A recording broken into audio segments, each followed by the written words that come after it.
culture. So thank you, Adrian, for inviting me to speak to everyone here today. I have some notes, just because after having 2 kids, my brain is a bit scatterbrained, so just forgive me if I have to look down. But so as Adrian mentioned in my bio, I come from 2 very distinct cultural backgrounds, and it's something that I've been navigating my whole life, and now I've brought it into my artwork and exploring these questions. So my father was born on Red Pheasant Cree Nation in Saskatchewan, and we're also citizens of Siksika Nation in Alberta. My great-great-grandmother and great-great-great-grandmother both Métis, and my mother's family is British, Scottish, and Dutch. So very different cultures that I come from. So in this short 15 minutes, I'm going to try to explain my process, my creative process, and show you some behind the scenes of my practice. So yeah, we can flip the slide. Okay, here we go. Up and down. Okay, let's see. Up and down. Nope. Down. There we go. Yeah, so within my work, I explore a lot of themes of belonging, identity, our shared cultural histories, and the land. And I carry many inherited stories and reflections, and it's something that I really try to hold space in my work for. I kind of naturally gravitated to performative self-portraiture.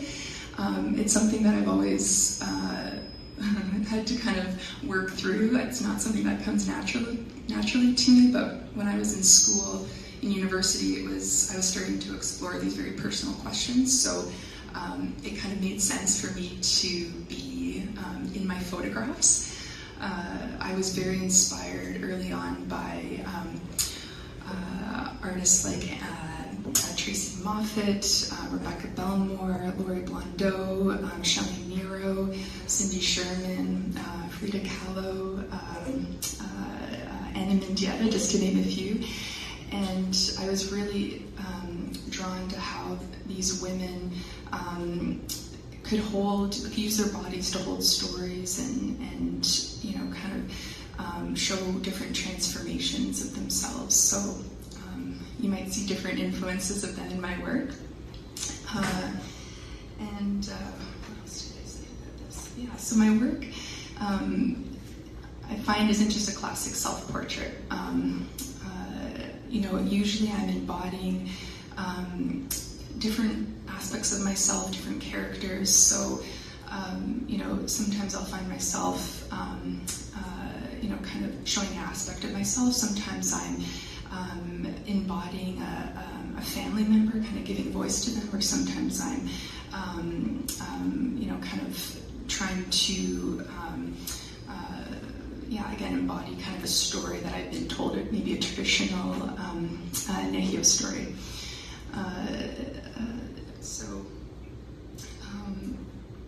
And so I think that these different transformations let voices and stories kind of come through in all different ways within my work. So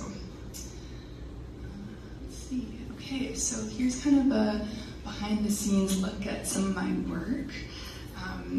I predominantly work in photography. That's kind of the final product, but there's many months where I'm working on all these, kind of handmade objects and props that become part of my photographs in some way, or kind of costumed elements.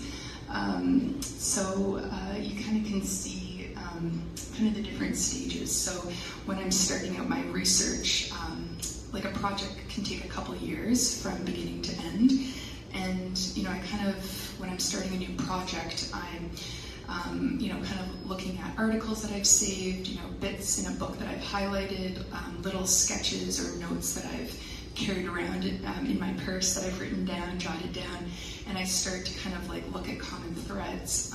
Sometimes I'm really drawn to an idea, so I already kind of know, instantly kind of what I, want to work through, but sometimes it takes some time. I have to kind of look at what I've been looking at over the years. And then once I kind of nailed down a direction, then I start doing big mind maps on my studio wall, and then narrow down again kind of the themes that I'm working with. And then I'll start to do like bigger sketches. I'm not a drawer, but I do my best to kind of like, I'm a visual person, so I do my best to kind of visualize my ideas. And then it kind of starts the research again. Then I'm looking at, historical clothing and looking at plants that I'm being inspired by, maybe for costumed elements, so different things like that. So it kind of starts like a secondary kind of research that I'm doing. And then I start to build the props. So, here, for example, it's very hard to tell, but it's this cloaked figure with this fox mask. So the picture above is like me painting on this cloak that I made, and different moons, kind of celestial bodies, targets, and then the middle photograph is the actual fox mask that I'm kind of in process of making. And the image on the end is a totally different work, but you can kind of see I was working with flattened pennies, and I was sewing them onto a little pouch, and then I was starting to bead around the edge of that. So, okay, so then another really important part of my work is I photograph predominantly outdoors. I have photographed in the studio before, but I really kind of gravitated away from that early on in my practice, and I started to really focus on site-specific places that hold memory, that hold history, that hold stories. So there's a lot of research that goes into some of the different places I photograph. Sometimes in my works, there might not be that historical importance. Sometimes they're just creating a mood that I want the figure to be amongst. So it varies. But how I choose my locations, because I photograph a lot in Saskatchewan, where my family is from, and it's kind of hard for me to always make trips out there just to location scout. So sometimes my research involves looking through books, Google Maps, archival imagery. I'll photograph on family land, and then sometimes I photograph places that I just frequently have visited throughout my life and I'm familiar with. So it kind of ranges. But a lot of times I'm mostly working on public lands, national parks. And so those are kind of two images that I took behind the scenes while I was location scouting. And then I always leave in some time when I do have to travel for site-specific work. I always leave a day or so in for location scouting, even though sometimes I've chosen a location, but sometimes, it doesn't always work out when I look at it on Google imagery and all that. So I do walk around a lot, looking at alternative places I could photograph. Okay, so here's another kind of process image of me working away. I guess for this image, I just kind of wanted to touch on that I usually work with really readily available materials. I remember a class I took in university, my professor Colleen Witten, who's a sculptor. The class was predominantly based in you just using whatever you had around, which worked for a student because you didn't have a big budget to be buying all sorts of fancy materials. So I do remember there was one project we did, we had to make one object 4 times, and I chose a fish, and I did it out of wire, and then I one of the other ones I did was I collected all this lint from the apartment building I was living in, all the washing machines that everyone used, and I made this fish out of lint, so it was clean. But I think that is a memory that I have of where kind of just working with whatever you have around. So yeah, I work a lot with cardboard and wire, and there's a place in Ottawa I get free upholstery foam because it's just the scraps they can't use for mattresses and stuff, and I go and get a big bin of it. I use paper and fabric and ribbon, and also natural materials as well. and yeah, and then I also, now that I have made a little bit of money with my artwork, I do source other materials. So I will go to hardware stores, or I'll source things online, objects, or sometimes I work off of my own clothes that I don't wear anymore, and I build off of them in different ways. So I go all over the place kind of looking for different materials that I can work with. So my studio is like bins of like odds and ends, and it's a good place to kind of go sometimes when I'm stuck, and I just look through bins and see how I can build something when I'm stuck, and so it's a bit of inspiration and stuff like that. So okay, so here's another image of mine. So I was inspired again through my research for this image on the left called Aphoristic Currents. I wanted to make a gigantic Victorian ruff that I poked my head through, and so you can see on the left kind of how I constructed it, which was just like sturdy foam, wooden dowels, duct tape. Duct tape is a great friend, and then the front of it was newspapers that I collected over the years that had different meanings of important stories that were happening in our current times, and so I coiled it and glued it around kind of in this swirling kind of pattern. But yeah, as you can see, yeah, kind of the image that I take has, it doesn't resemble kind of how, I'm making one of the objects. I guess you wouldn't really know how it's made.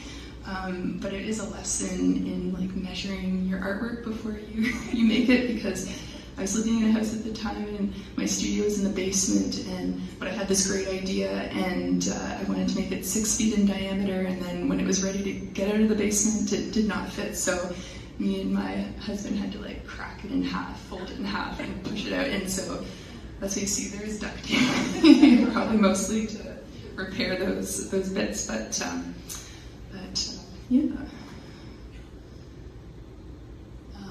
Yeah. So here's another another work of mine. So what I wanted to speak about with this one is that, again, more recently, I've started to work with cutter. So that's someone, if people aren't familiar with that term, they basically take my idea, my sketch, and we go fabric shopping and look for different materials, and then they basically create a pattern from scratch and then sew it, and then I work off of it after the fact. Because I do have some sewing skills, but not enough to make my own pattern and all that. And I don't have a professional sewing machine. Yeah, so in this case, I wanted to kind of make this kind of enveloping costume with all these shiny kind of spheres, these balls around me. And they're just like foam balls I got from Michael's, wrapped it in emergency blanket material, and then like used them all poked through this really like stiff plastic mesh fabric, and then attached it, tied it in the back, yeah, it was a very time-consuming process. That's the final image. It's kind of hard to see in here, but I made a headpiece, and I just used like it was like a swimming cap. I found at MEC and used that, and yeah, I mean this was taken in Toronto at the Scarborough Bluffs, and originally I actually did want to see the water, but it was really snowy that day and kind of foggy, so I love how it turned out. But it's usually I can never predict how the weather's going to be and how my images are turned out, but it always ends up working out in the end. Okay, so this is another process image. I wanted to create this whooping crane headpiece. And I'm so glad Patty Norman's here, because I didn't want to mention her in this. So really, really early on in my practice, I started wanting to make more elaborate kind of headpieces and costumes, and I had no experience building. I don't consider myself a sculptor or anything, and So I remember, I've known Katerina forever, and so anyways, I went to her and asked her, because I know she had worked in theater and props and all stuff, and she gave me the great advice of using like a sports helmet as a base to build off of. So I've used that advice now for many years, and so it was great advice. So yeah, so then you can just see I was wanting to make this big whooping crane, so I had wire as an armature as the base, and then using upholstery foam in different ways, kind of putting it together in feather-like ways, and using real feathers, and I think like a bottle, some sort of bottle cap for the eye. And this is that's the final image, and this was taken in the Great Sand Hills in Saskatchewan, and it's a beautiful place, interesting place if you ever get to go. I wanted to create this kind of beacon on my head, kind of almost this feeling of kind of like becoming an animal myself, and kind of calling other animals to gather with me, and also kind of having this representation of an animal that has been displaced. It's an endangered animal, it lives in marshes, would never be coming around sand dunes that often. But the landscape around there has really changed. If I kind of zoomed out, you'd see it's like all agricultural fields and like the oil and gas industries in this area. So, those industries have really displaced animals, but also indigenous peoples. So it was an important site to photograph in, and I mean, it is beautiful. It was an interesting kind of storm coming in, which creates quite the mood. So here's another process image. I was making a bison kind of mask. Again, you can see, it's hard to see here, but you can kind of see my, I think I had photographed myself, printed it out, and then kind of drawn over top of it.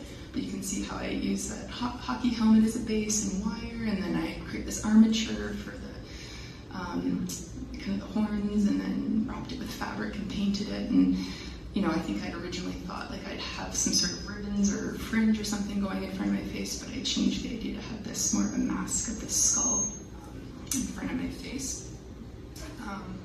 But it's a lot of problem solving, all this. A lot of times, sometimes I have to take things apart and redo it, because again, I'm not a natural at it, so it takes some time. Here's the finished product.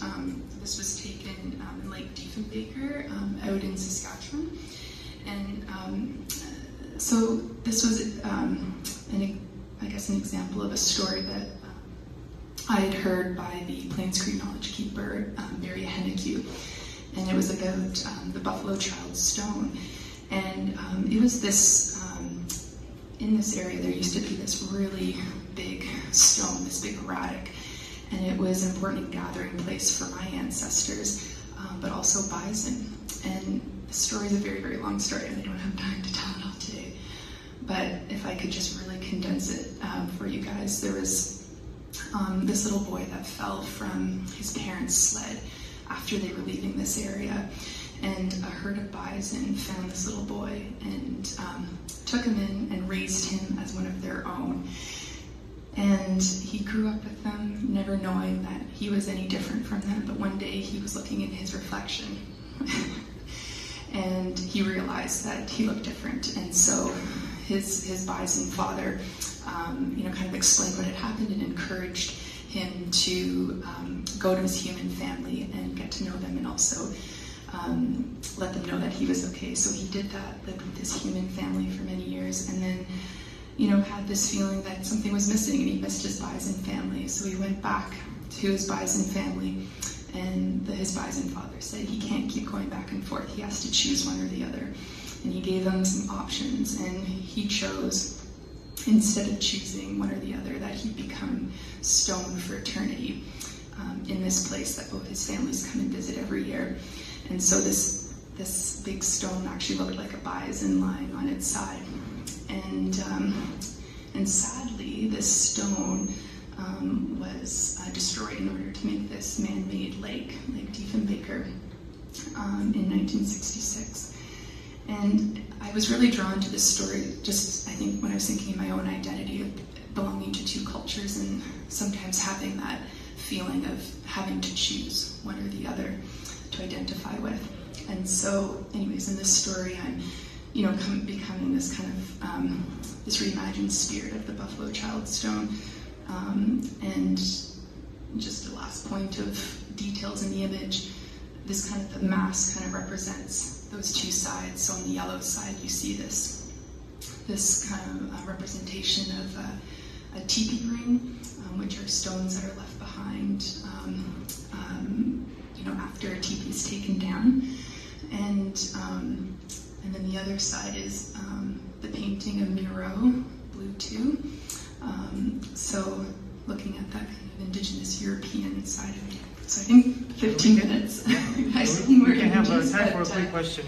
Okay. So I'm fascinated by this idea of being both in the photo and composing it. So how do you go about that? Like, do you have assistants or a timer, or what's the secret? Yeah, so that's been such a tricky process to learn. So early on when I was in university starting off this, I was doing film, like analog, and I remember a teacher told me to bury the cable release cord in the ground and squeeze it between my feet. So I remember doing that, and that was just a bit of a disaster because I was, had stuff going on. So I did move to digital, and that made the process easier, but then I also kind of enlisted family and friends to kind of help me. So basically how it works, my camera's on a tripod. I don't bring any lights in or anything. I always work with natural light. I just keep my kit very small because I have to walk into these different places, and I'm also carrying costumes and all sorts of stuff. So it's just my camera and a tripod. I work on manual, but I do all the technical setup. And then if I can hold a wireless remote in my hand that I can basically take the photo with, and you won't see it, I will. But if you see my hands and I can't hide it, then whoever is with me, or two people who are with me, or whoever, it's just I ask them to press the shutter consistently while I'm moving around. So, and then after a minute or so, not too long, but then I kind of go back and behind the camera and I review it, and usually have to change the settings because the light's changed, and so it's just that process back and forth. So it's kind of mentally exhausting because it's I have to get into this thought process of thinking about the image, and then also the technical aspects of it. But yeah, that's kind of what I do now, and yeah. Cool. We have time for one more question. Yeah. So you mentioned children. Yeah. One or I have 2 kids. Yeah. Did that change the kind of story you wanted to tell? No, not yet. It's definitely changed my process, just when I can make art and all that. But no, it hasn't. I think the stories that I'm telling, and as I talked about, this idea of belonging and identity, and they're all things that I think they'll explore as well in their art. I think it'll be relevant to them, and I think, I guess what I'm leaving within my art is also kind of a story for them of, understanding me, understanding themselves, understanding our collective history.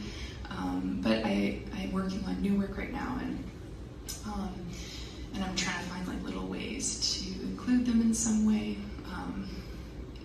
So they may kind of show up in various ways in some of my new work, but yeah, it hasn't. I obviously my mind's changed as having kids. You think differently and all that stuff, but yeah, I think I'm always I know what I want to talk or think about and all that, and yeah, so. Great, should we give a round of applause?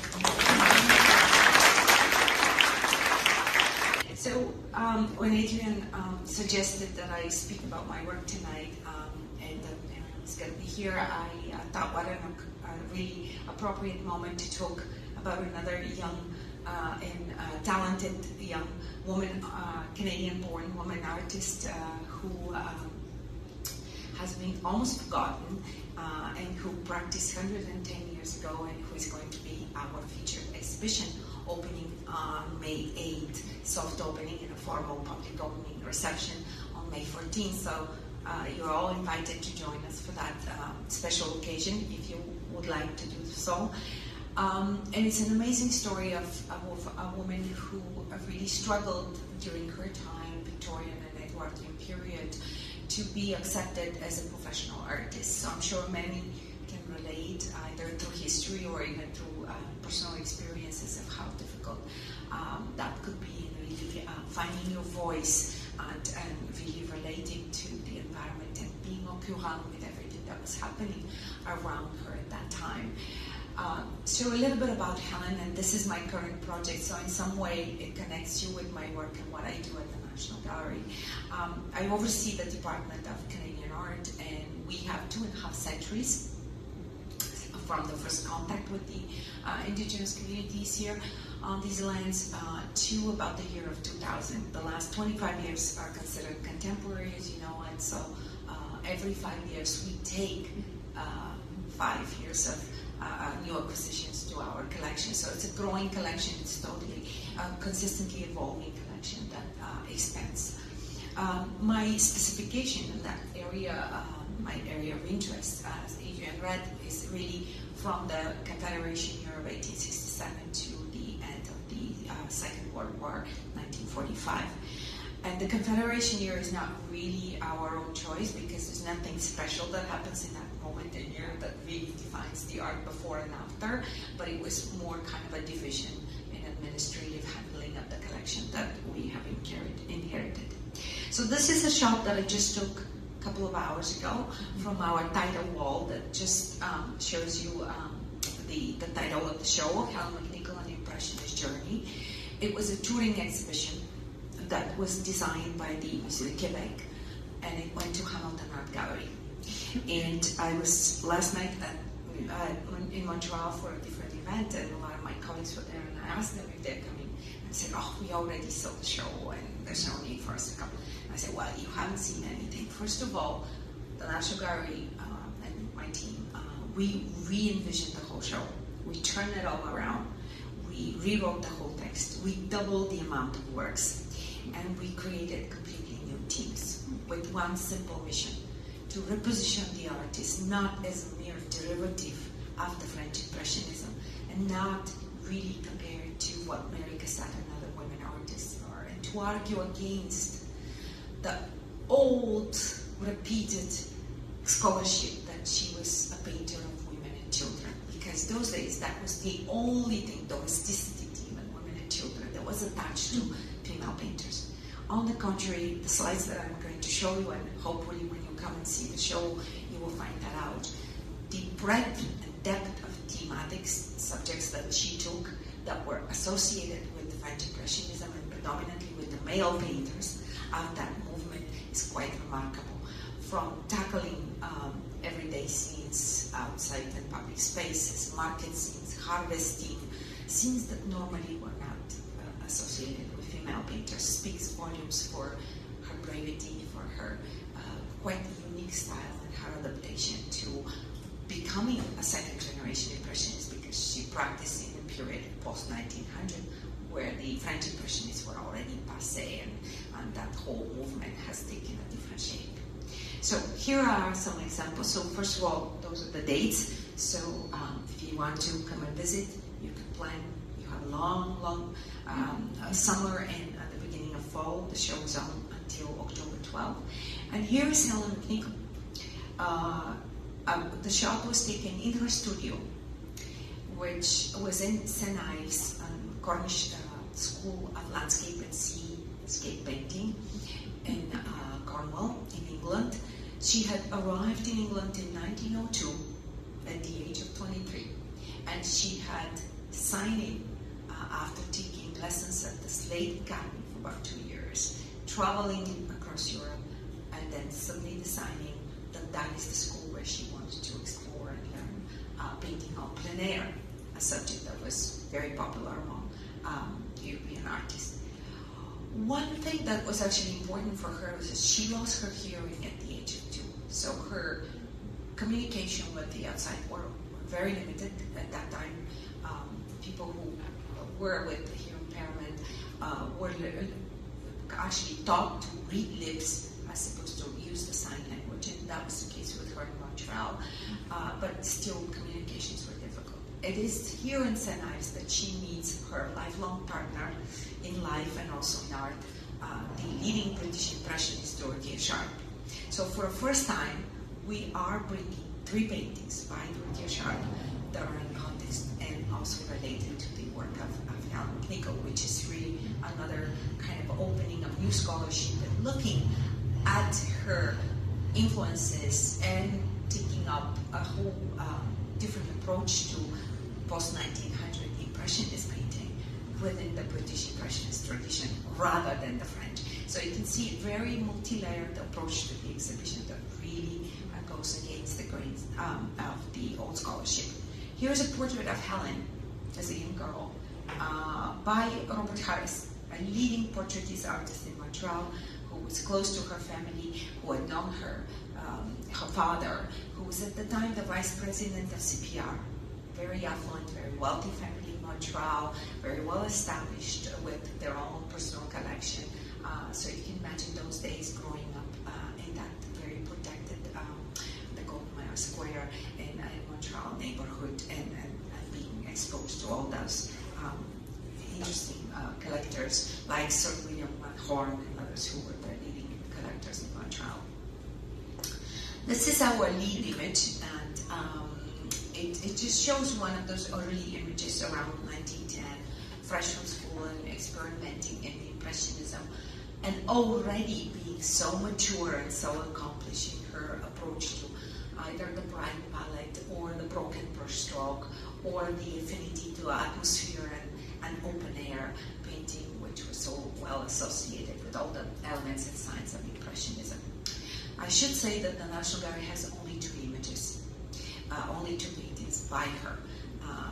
Unfortunately, the gallery didn't see at the time that collecting women artists of that period and Impressionists who painted abroad was something important to do, and with all the nationalistic movement and sort of the idea of claiming the land and seeing the group of 7 really taking the rugged, uninhabited landscape was more important for the administration here in Ottawa. So obviously images like this that were associated with Europe were not as attractive as the group of 7 images would have been.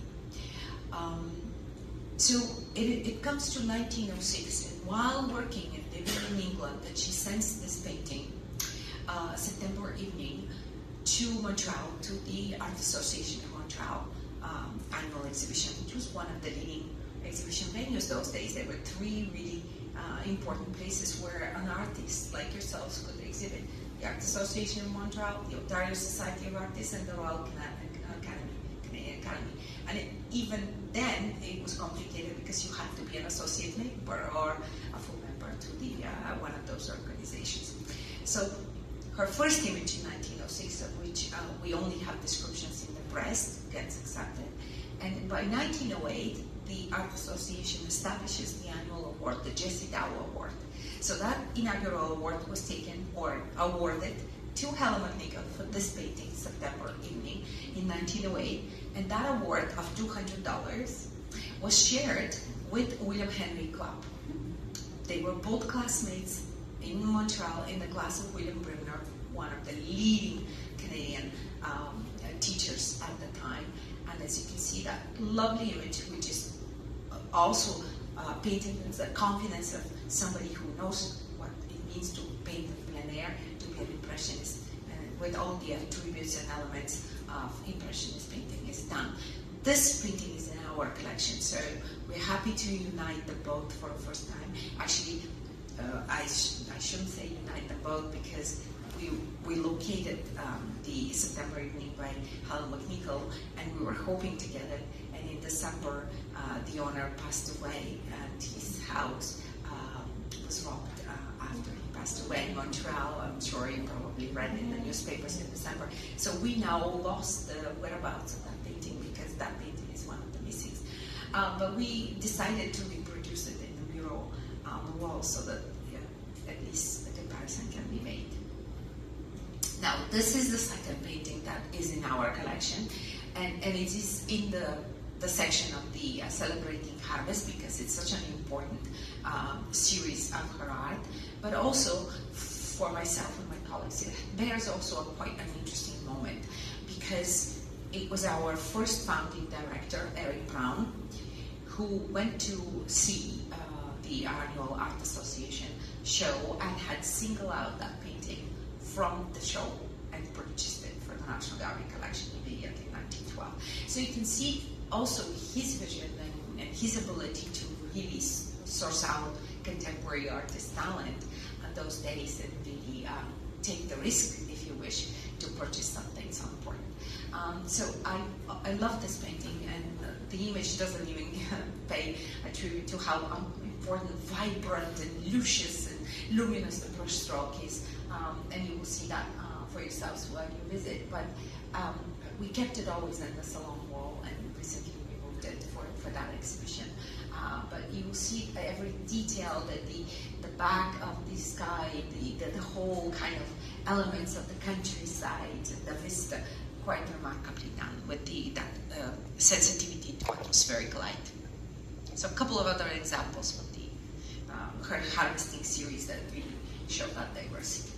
Moving forward, we call that section the dignity of labor. But here is right now Helen McNichol in her mature style, of which she decides that just the pure landscape is not the thing for her. So back to your practice, incorporating the figure, quite important for her, and how she situates the figure, especially in the image right, the open door from 1913. So you can see this kind of a feeling of being indoors but being outdoors. That plein air artist in her is always seeking this open window, open door concept, of which framing within the frame of the art. So there's so much that we can talk about a work like that, and then unpack it psychologically, what it means and why this young girl is positioned by the door, and that she appears as being engaged, really absorbed in her work. Is she sewing something? Is she mending something? What is she doing? And is that really a proper pose for somebody who is sewing? Should she be seated now? Then the inclusion of the mirror and the reflection in the mirror. So there's so much within that story, and I really, again, hope that you will discover so much more in your when you see it in reality. And then to your left, the picking fruits, one of the series of major paintings that she does, because she focuses so much also on another impressionist subject matter of the garden and how much the garden experience meant. The garden, we're almost finished. Wow, I have to forward that because I want to show you all the other images. So time goes fast. But you can see how she really works within the composition, how her working figures are integrated, whether it's in architectural setting or whether it's in an outdoor garden setting. The dignity of labor with the Belgian peasants and the gleaners, one of the poor peasants who would go and collect whatever is left after the harvest. In the market again, quite remarkable. The market became a modern place where you see commercial activities, you see people engaged in all sorts of, interesting poses, and they became quite an important place or location for Impressionist painters to seek this thrilling experience. In addition to actually giving you also, to giving you an exposure of color. So with this fall color. Now the friendships with Dorothea Sharp, and you will find that whole section. So you can see both of them working with a model, which Dorothea would usually hire, and they travel with trunks that they will dress the models and pose them on different locations. So you can see both of them working side by side, easel by easel, and quite often you will see in the exhibition 3 examples of which they work side by side and produce a little bit different compositions coming out. Quite remarkable story. In here, so the little girl from 1910, that quite an interesting composition here, almost adopted from Monet with the uphill sort of, and the figure coming downhill, and so very slanted in different perspective. In the series of childhood, child rearing, quite important theme, but very different. She doesn't really speak of maternity. The mother figure or the older female figure never engages with the baby or with the little child. They're quite detached. They're almost not connected. There's not this kind of tenderness of what we expect of this topic of maternité, as we know from the Impressionist. By the Water's Edge, a whole different story. Living in London, seeing the post-impressionist show, and definitely seeing Soroya's retrospective in London in 1907 makes a whole difference. So the image of the modern woman now, by the sea, at leisure, not working, right? So that's kind of very important. In the studio, very few. There are only 4 or 5 images that she produced indoors. Again, psychologically, we can talk for hours about that particular painting. That's obviously not the studio. That's a very domesticated space. You can see the rocking chair a little bit, a bit of the fireplace, the mirror again, and the reflection. So we are obviously in a very intimate quarter of her house. And the suggestions is very hard to see here, but these are the footsteps kind of suggested in these. So the absent body is actually presented in the painting. And I know I have to stop here. So a couple of examples. Both are called Victorian dresses. Very interesting take. So while we talk about her, I should say from the first paintings that we know around 1904, she dies in 1915 at the age of 35. So we're talking about really only a decade of art production, and what a variety and what a quick maturity into that process. And the Shin Sofa, a couple of other paintings now of the modern woman, not just sewing and knitting and engaged in a kind of household chores and labor, but also reading a modern magazines, being engaged intellectually and being a professional woman. So I'll leave it at this. Thank you. Do not forget to come. However, we do have time for a few questions, 2-3 questions. So if there are any questions, please raise your hand. And then Katerina. First, thank you. Yeah. I saw the show in Quebec, and I'm very happy to hear what you did here. So looking forward to seeing. So in your role, Maybe we can use the microphone. Yes. In your role, how do you continue finding new ways to present Canadian artists that we think we know already? So this is obviously a good example. And is it easy with today to show new ways of looking at artists we think we know? Absolutely, yes. That's the quickest answer. I feel always inspired, and like even with Meryl's art, and I think all the stories need to be retold. They need to be looked at from a contemporary standpoint of view, and they need to be augmented and put in a context. And none of the historical artists has been really approached that way. Not even Emily Carr, not even the group of seven. We think we know that, but we don't. And so I strongly believe, and I advocate for having been given a space and voice to resurrect them and retell their stories, because often they're very stereotyped, and also scholarship is very repetitive. It's just regurgitating the same thing that was probably published in the 50s, and every subsequent scholar would have repeated what the guy or the woman in the 50s wrote. And so me coming from a completely different culture, different experience, for me everything was new, and I questioned everything, and I think that's what helped me. My first exhibition was on Fred Marley, and I didn't at all associate him with the group of seven. I saw him as a portrait painter, and that's what the show was, portraits into the light, not as a landscape painter, because he produced one Georgian painting and put it in all the group of seven shows for 6 or 7 years with only one work before going to British Columbia and changing completely. And yet he's seen as part of the group of seven. So, yeah.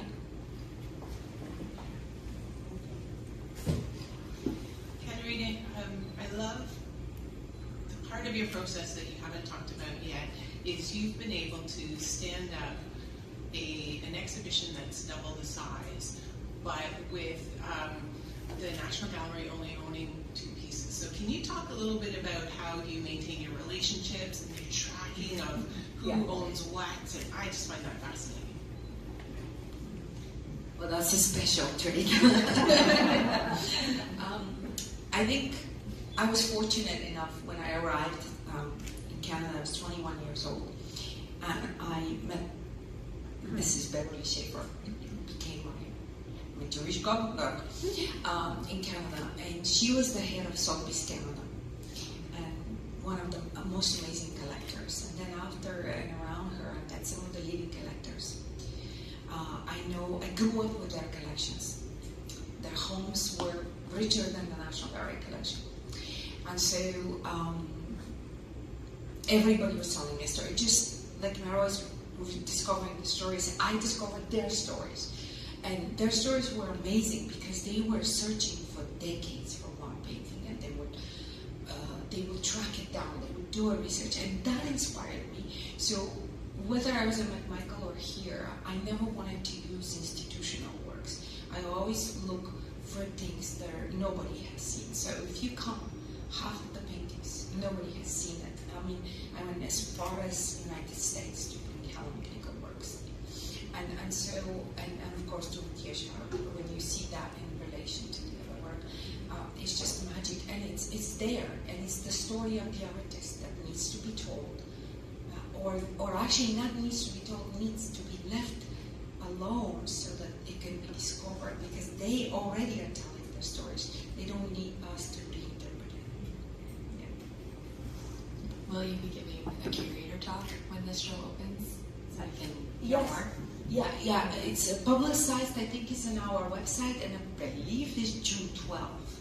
Okay. So, and my assistant will be giving it in French in the afternoon, so both languages will be available. Yeah. Check the website. Well, the time is up. Thank you for... Thank you.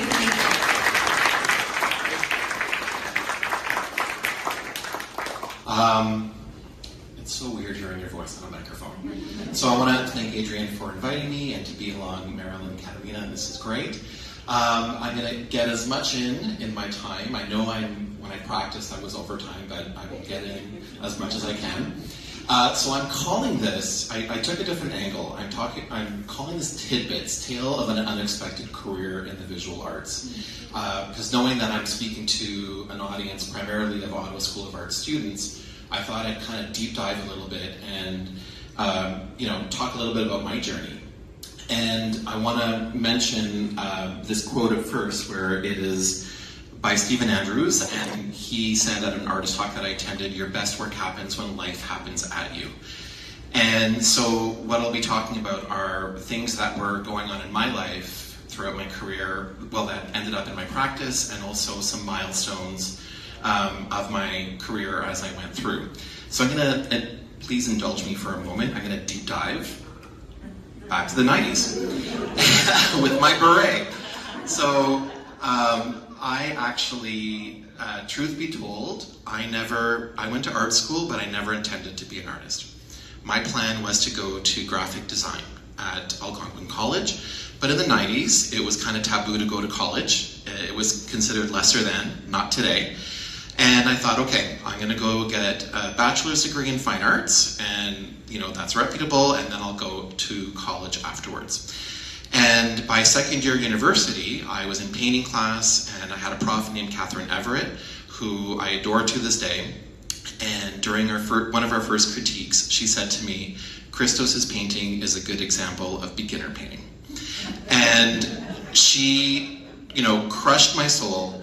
I was ready to leave the department, but it was honestly the best thing she could have done, because it made me realize that I needed to open my mind to being creative, and I kind of deep dove into being more expressive and more loose with what I was doing, and I was kind of, I was kind of unleashed. And so this is actually from third year university that I got really into drawing and painting, and also at the time struggling with my sexuality and accepting myself. And so all of that was actually ending up in my work, which I didn't really know it was there at the time. And by fourth year university, here's a picture of my studio at Ottawa U. I was working in drawing, assemblage, painting, and I was just having a great time, really just kind of going nuts. not literally. And at that point, I knew that I was no longer going to Algonquin College. I wanted just to get into art, be an artist, and figure this out. So I actually rented a studio at the Enrichment Artists, and that's in 1996, 1997, and it was my first studio, my first open house, and I decided that I was going to actually build a portfolio and apply for my MFA. So this was the type of work that I was doing back then. And I reached out to Catherine Everett, remember that name because she comes into play a few times, the same prof who put me in my place in painting class. And I said, I want to go to do my MFA. And she said, maybe you should wait a little bit. And I said, no, I really want to do this. And she wrote me a letter. I did not get in. And so who knows what she wrote. And, right? Yeah. And then, I also had a little bit of a check with myself. And it's like, okay, I got to figure this out. I need to work. I need some kind of job. And I also knew that I had this underlying interest in teaching, so I applied to Teachers College that same year, ended up getting in, left my studio, went to Teachers College for a year, and then after that traveled, and I went through Europe just to kind of look at art anywhere that I could, so that's me at the Rodin Museum, and came back to Ottawa, and I was able to rent a studio again at UBA thanks to John Barkley, because there wasn't a studio available, and he rented me a corner in his space until one became available. And so then I started working on my practice, and you have to keep in mind that I'm now working on my artistic practice alongside a full-time teaching job. So within about a year, I was able to get hired full-time. So at this instance, I'm working on a series, and this is called Frame of Thought, and my mom was throwing out her wedding portrait frames, not her photographs, just her frames.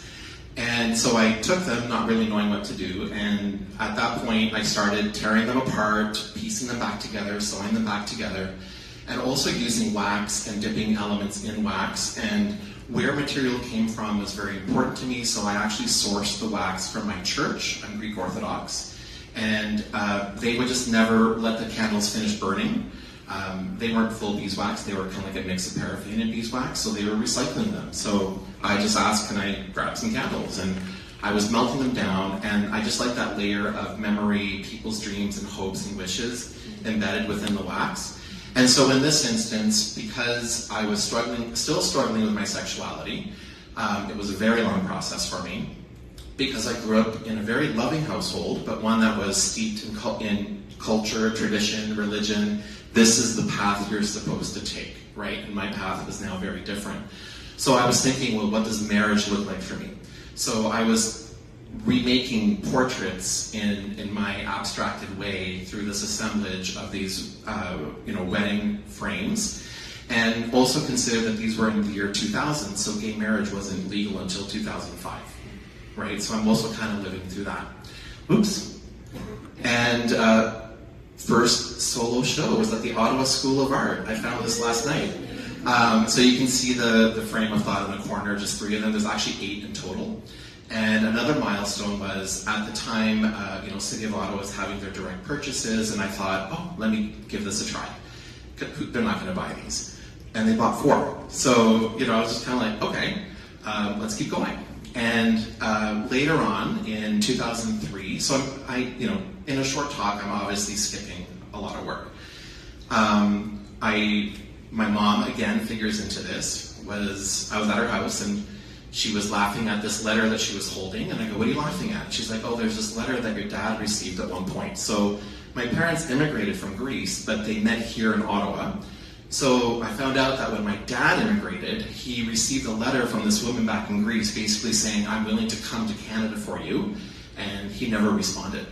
So that just hit me, and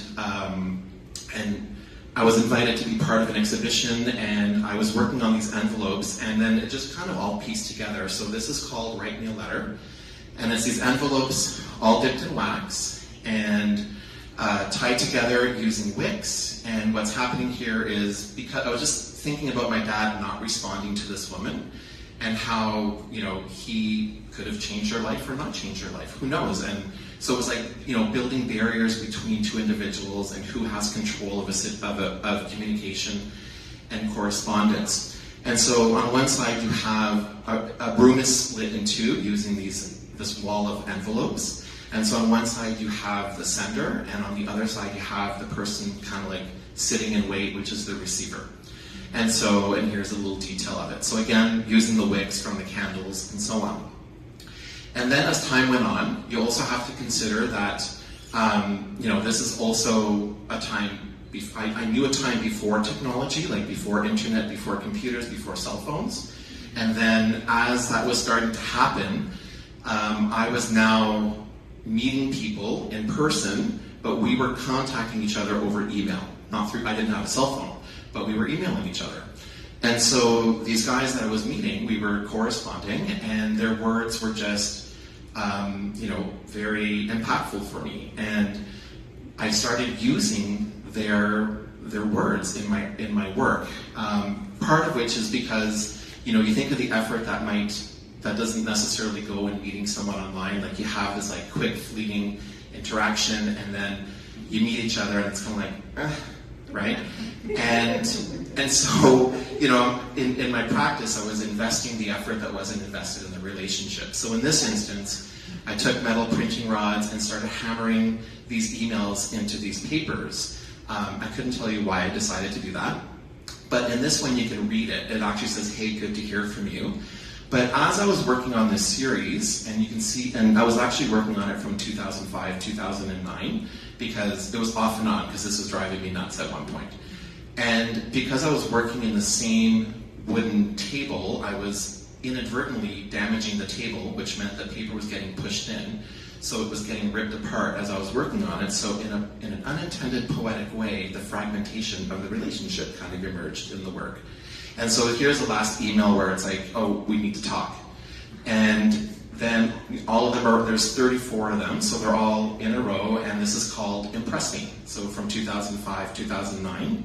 Are you just scratching your head? Or? Yeah, just scratch my head. I was like, wow, that was fast. And then, again, working with my own engagement with people and interactions and putting the effort into creating the work. This one is called Long Distance. It's between me and this other individual, where I took 2 weeks worth of emails and typed them into paper that was embossed in the wax, same from the church, and then tied together to kind of measure 2 weeks worth of communication between the two of us. And then finally, with this piece, this is called I Miss Talking to You. And again, you know, just it was this guy that I was dating, and after about 6 months, he just kind of disappeared. And ghosting wasn't a term back then, but he ghosted me. And 6 months later, I get this email with this big explanation where he went. And eventually, I don't hold on to things and then make art right away. Like his email was like 8 years prior before I made this. And but what happened with this work is I made these bricks cast out of wax, 1,012 in total, and I built this wall made out of bricks. And on the wall itself, I carved his email. So, you know, full disclosure, I did ask friends for some help because I was on a time limit. I had a deadline, so they came in, I bought some pizza, and I like, okay, this letter goes here, that goes there, carve that. And so they helped. But and in case you're wondering, I did call him for permission. Because with the other ones, you can't really read it. It could be about anyone's relationships. Even though they're about my relationships and it's a same-sex relationship, for me, this work can be about anyone's online relationship. But this one here, because you could really decode it and his name was at the end, I called him, got his permission, and moved forward. And so a milestone for me was these were included in an exhibition at the Ottawa Art Gallery in 2012, curated by Joanna Mizgala. And it's called Your Word is Bond. And so what was really good for me was that, you know, having struggled with my sexuality, there was a time when there was a lot of like, don't ask, don't tell, and just kind of comfortable in your life. And I actually didn't tell my parents until I was 38. So so it was like 2 months before this show. and kind of pushed myself in a corner because I had to do it. And so on one side you have like my relationships, and you can see through the door there you have my dad's wall, right, from his relationships. So at that point I was working full-time, making art part-time, full-time, depending on the time of day, and very unhappy with my job, and I needed a change. And so I thought, hey, maybe it's time to apply for my MFA. And, had a moment of doubt and checked myself that September saying, look, you just had, you probably talk to yourself sometimes, I do. And, I was like, Christos, you just had a major summer solo exhibition at the Ottawa Art Gallery. You can do this. So I applied to 4 places, and I remember that October, I was going into my studio, it was the EBA open house, and who's walking out but Catherine Everett, all right? And, we're chit-chatting away, and she's like, what's new? And I'm like, oh, I'm applying for my MFA. And she's like, well, I just came out of your studio. I'm writing you a letter. And, when things just kind of line up, and the universe is moving you in the right direction, and I'm like, I'm getting it. Like, I just knew it. And I got into 3 out of the 4. So I chose York University, and I, took a leave of absence from work. Off I went. I had the best 2 years of my life, just diving into art for 2 years. Loved every minute of it, wouldn't change a moment. And one work that came out of me when I was there was this piece called Hey Horny Gur. And at this point, I'm looking at like the codification of how still working with technology, how we communicate, and the weight of words. Literally, this is made out of cement. But I'm now looking at hookup apps. So I'm looking at Scruff and Grindr and how we're engaging with each other online and so on. And so in this instance, you have these letters that are bellowing out from these buckets, and this gets changed every time I install it, right? Like they're all loose, and I need thousands and thousands and thousands of letters. And I work a lot in accumulation and repetition, and what pops up are the words that guys would send me as a greeting, right? It could be like, hey, and horny, and things like that. So all the codification within gay culture. And one thing that I found interesting about this is that sand is an aggregate for concrete, and letters are the aggregates for words. And there's a detail of what they look like, and they're very heavy. And then when I moved back to Ottawa, little flash forward in 2012, I was one of 2 people that was selected for a temporary public art piece called the Welcome Back Project with the City of Ottawa and Third Wave Creative. And my project's guiding question was, what makes a welcoming community? So this was at a time when it was post-lockdown, when people were coming back out into the community. It was also post the convoy. And how do we get people back into the city and so on and so forth. So my linking element was a welcome mat that all participants were given. So I held public workshops, and I also held workshops at schools. And people with that guiding question, people need these welcome mats, and I had over 100 of them. And I installed them 4 times at these pop-up exhibitions, this one being in my studio, this one being at Dover Court, and then there were 2 others. And I also had an art crawl where I invited about 22 visual artists from Ottawa to participate and respond to the same question. But this time the welcome mats were placed into businesses and different communities around Ottawa. So this is Cindy Soma-Coach at Life of Pi, Guillermo Tejo at Herb and Spice, Wolf Babe Collective at Possible Worlds, and Greta Grip at 3 Tarts. And then in that same year, it rains and pours. I was the Diefenbunker resident, and I worked on an exhibition called Just in Case, The Enemy Within. And it was about the LGBT purge, which, not to do the information injustice, but in a very quick nutshell, during the 1950s to the 1990s, gay and lesbians were, and I use that term because of the time of when it was. I know we use different language today. They were considered security risks because they had a secret, and what if they were captured by Canada's enemies, and they were using that manipulation of, we're going to reveal your secret to everyone if you don't tell us your government secrets. And so because of that, they were considered a security risk. So the RCMP was looking for gays and lesbians in the public service, in the RCMP and the military, and they were basically excusing them, whether forcibly or in other ways, and it was very traumatic for a lot of people. So the way I framed my exhibition was I came across this poster here on the left, and you'll see the character just in case with the sweater.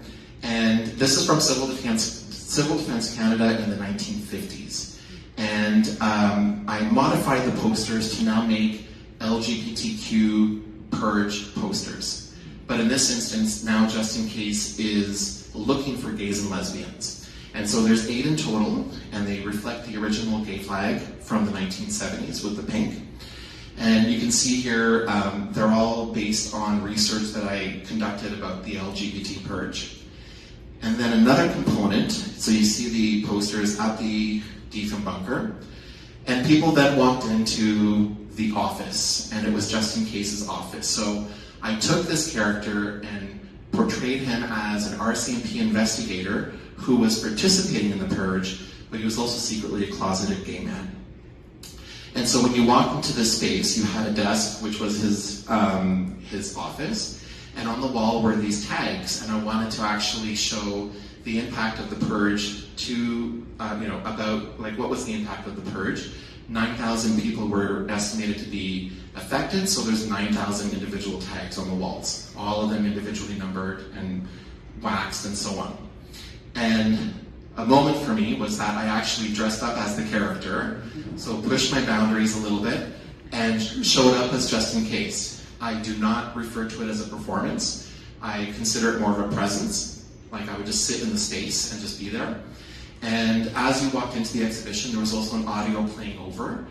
And the audio had, it was my voice, and it had like case files, he was questioning people, but a very cathartic moment for me was that I actually referred to my journals from the 1990s, and I paraphrased his struggle with his sexuality, so the words that you hear are actually my own. And, having produced art now for like 20 years, this was my first Canada Council grant in all that time, right? So things don't necessarily happen right away. And I'm almost finished, Adrienne. Sorry? I'm almost finished. Okay. And then, just moving forward, while I was also at the Deetham bunker, I just discovered a second character who is Be Alert. And I knew I was going to use her. I didn't use that character for the Deetham bunker, but I just released a series of screen print posters. And in this instance, it's now looking at contemporary instances. So Be Alert, in my mind, I authored her as an out lesbian who's now warning the queer community of the happenings of today. So looking at, anti-queer rhetoric that's growing, and And so I created the Be Alert Cold War queer safety posters using the queer flag as the colors, and each one is basically looking at events that happen in Ottawa, like protests at Drag Storytime, the Bayview Street, the anti-trans rhetoric in the posters itself. So this is what's happening in my studio right now, and again, thinking that I'm talking mostly to students, I kind of put some final thoughts together.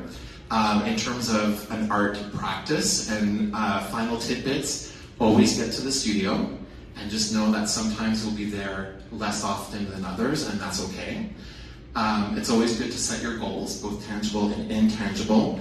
And an intangible one is, I remember going to the Ottawa Art Gallery to look at art and saying to myself, I'm going to be here one day, right? But not knowing how that's going to happen. Pay for professional documentation. Your future self will thank you. If you're thinking of doing an MFA, consider waiting. That's my personal opinion. Apply to all calls and grants. My thought is that if you don't apply for things, you've decided that it's a no. Your work can be shown more than once. Just because you show it in Ottawa doesn't mean you can't show it somewhere else. Reach out to institutions. Library and Archives has a set of my Just in Case posters. They didn't call me, I called them, right? Maybe I can call the National Gallery. Don't be an art diva, and what I mean by that is, if you're difficult or easy to work with, people will know, right? Go to attend, go look at art, be involved in the community in some way, being on boards, volunteering, and so on, and connect with other artists and collaborate. So that's it.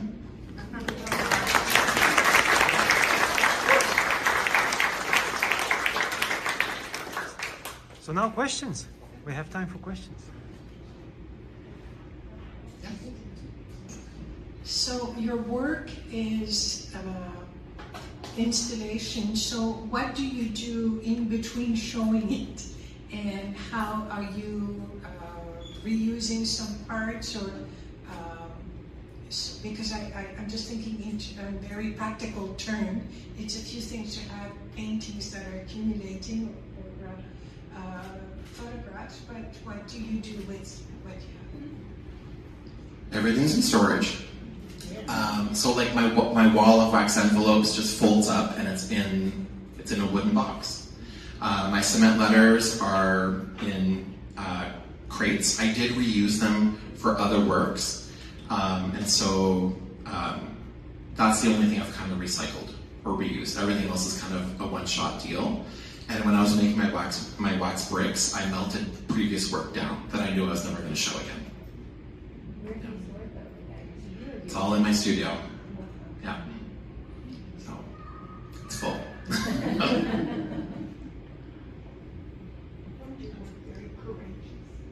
Sorry.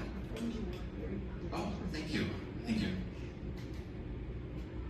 Any more questions? No? Well, thank you. I have a dumb question. How long did it take to make those concrete letters? So I'm going to say a year, but it doesn't mean a year every day. No. Right? So I started making, so I was at my MFA between 2013 2015, and I started making them around summer 2014. And then when about fall, where I knew where I was going with them, I quadrupled my molds so I can quadruple my output. And there were 2 actual undergrad students that were willing to help. So, because at this point, it's not the art making process, it's just a factory. Yeah.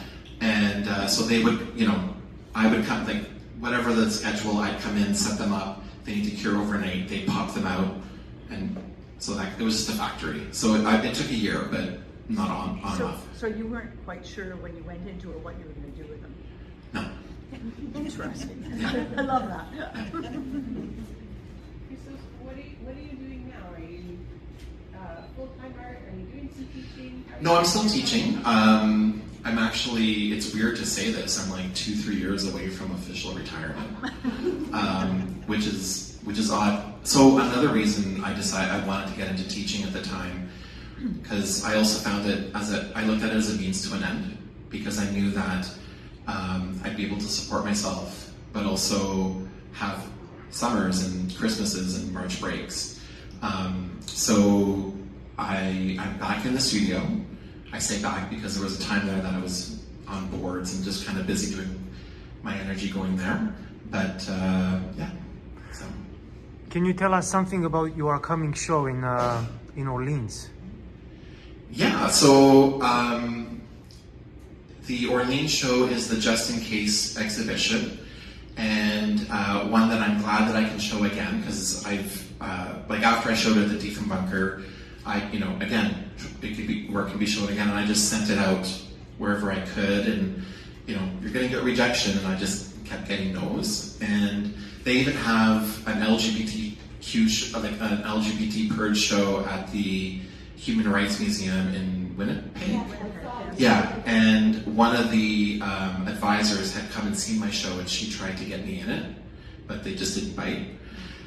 So Ottawa School of Art is going to be that with the Be Alert posters, so like the extension. So both sets of posters plus the rest.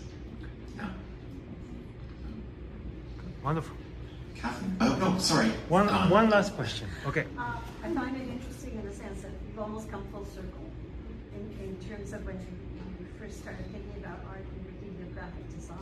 And these works, the other and Just in Case are very graphic. They're graphic design based. So it's like you've realized a dream, in a sense. I'm not really into graphic design. Yeah, I understand that link, yeah. But you're using it very well. True. But I did base it off a poster that already existed. And I did, because of the grants that I was able to get, I was able to hire out the design work. Right? I don't know how to use Adobe Illustrator, but I know someone who does. And so I did the illustrations myself, and then I planned out the posters and the text. I'm like, this is what it needs to look like. So he did the design aspect, and then the Be Alert posters are actually silk screens. So I actually paid a company that does them really, really well. So I didn't do them myself because they were way too complicated. There's no way I would have been able to do it. I know my limits. Okay then, well, thank you to all artists. And thank you to you for the questions. So, that's it. Thanks to all. Thank you.